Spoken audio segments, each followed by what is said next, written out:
My ex-husband called me an idiot because I don't care that his cheating partner lost the baby. I'm 36 and my ex-husband, Tom, 35, left me for his coworker, Tommy, 25, 2 years ago. I never liked her even before. I found out about their affair the first time. I met her at a work event. She told me while I was pregnant with my youngest son, upgrade your wife game or else. This woman literally came with him to help pack the day he moved out and tried to have a private conversation with me about how she wanted our relationship to be in the future because she was going to be in my life. Then she said, as a joke, I told you I'd steal him.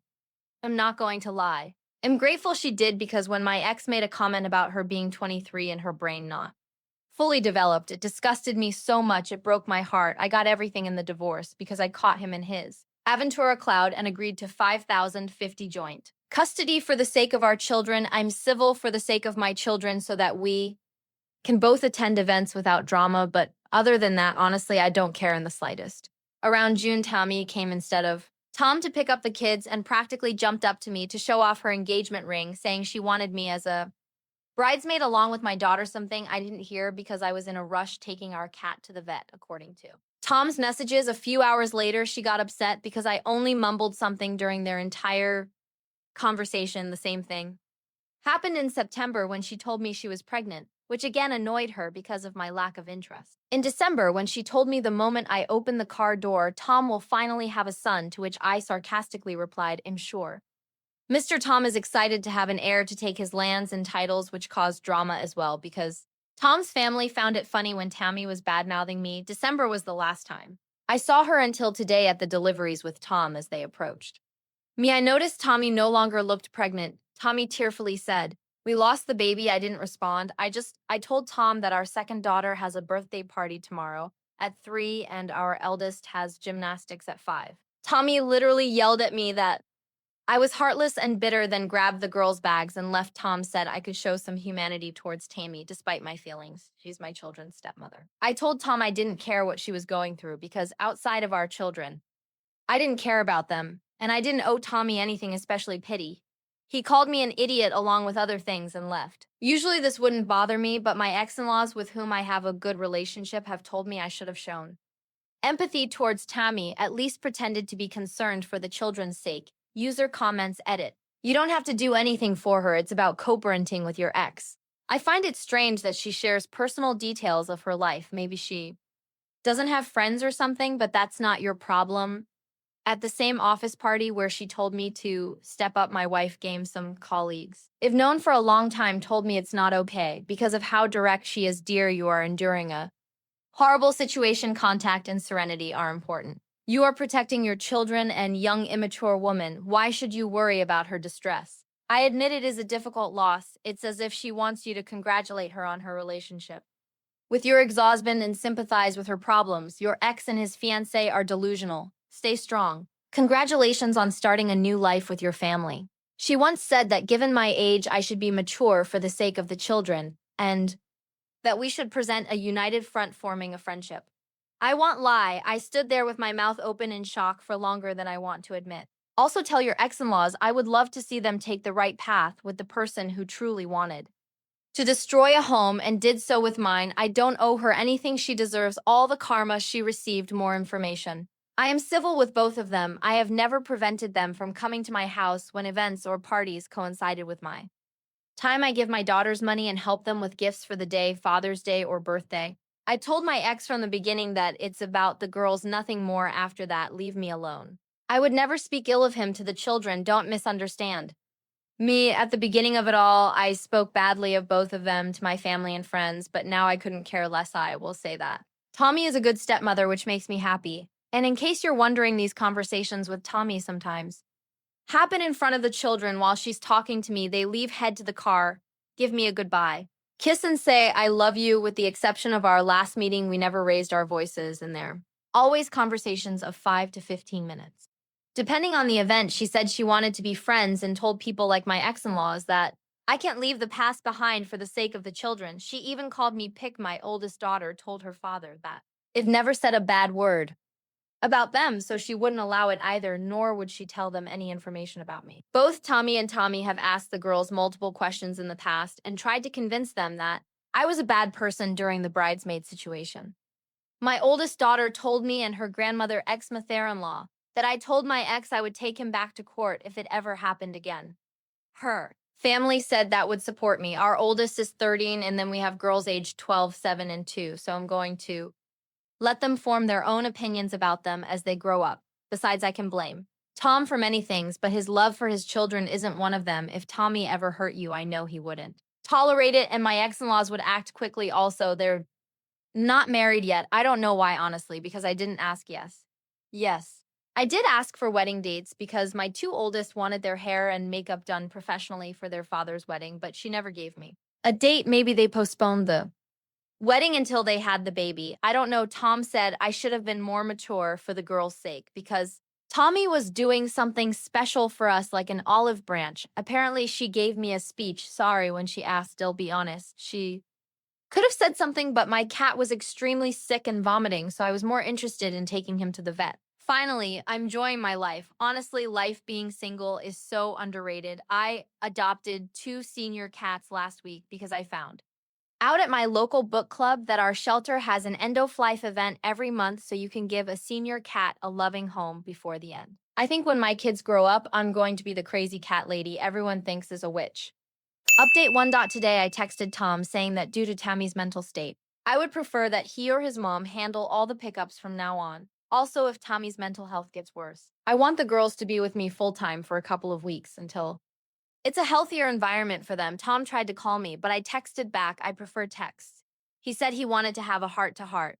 Yeah, that's not going to happen. I asked if it involved the girls, and he said yes, but it was also about all of us in the future and the relationship he wants us to have. Basically, he wanted family therapy with him, me, Tammy, and the girls. I told him if he thought the girls needed to see a therapist, I'd be happy to. I tried to find someone we both agreed on. But time and again, he kept bringing it back to us. So after a few hours, knowing it wasn't going anywhere, I just left him on read. I called my ex-in-laws and explained the situation and how I didn't want to be involved in anything between Tammy and Tom. Unless my children were involved, I reminded them that I had expressed multiple times that I didn't care and wanted nothing more than a civil co-parenting relationship. I told them that while I value my friendship with the family, reducing contact was important. And it happened again. My mother-in-law apologized, saying she was very emotional because at the end of the day, I took her son and he was devastated. Also, the baby was her grandson, which I completely understand. Now here's where it gets weird. She also showed up at my house. I've seen enough real crime to know I shouldn't open the door, so I spoke to her and recorded her through the door camera. She was crying, saying she was sorry and just wanted to be friends. Then she said she needed to forgive me because she lost her baby Karma for what she did to me. She was saying other things, but I couldn't understand her. I called the police, then my brother and Tom. She wasn't arrested or anything, but Tom spoke with my brother. He said he would take her home and agreed that the best thing was for him to have the girls full time. For now, my daughters are home safe, and my brother will be staying with me for the foreseeable future. I'll be seeing a lawyer on Monday to discuss full custody and a restraining order because I have a feeling it's going to get worse before that. Was even mentioned I was simply telling Tammy to leave my property because I didn't want to hear from her. I don't know why I was dragged into this because I was just looking forward to a quiet weekend. I'd also like to say to the people in my last post who called me jealous or bitter that I have nothing to be jealous of. Someone who cheats on you isn't a prize. Hey's Tammy's problem. And for those of you who think that saying I don't care about my ex's life means I'm not over him, because I don't want to be friends with him or Tammy, please understand that your ex moved on when he asked you to leave him alone. He's not playing hard to get. They really don't want to talk to you. Story 2. A dream case for a lawyer, my parents versus the bank. Before I need to provide all the background context. This was in 1973. 50 years ago, banks did things back then. Smaller banks in rural areas in particular weren't run the same way as larger city banks. There were far fewer federal regulations, and in a smaller community, people didn't always follow them anyway. I'm pretty sure they still don't. So my parents had enough money to build a small cottage in the country. The small bank in town approved the mortgage, and the bank signed a contract to give Bob the money to build the house. Bob, it turns out, was overcharging all over town, leaving his underlings clueless about how to do the actual work. Construction took longer and longer, with more and more work having to be thrown away and redone.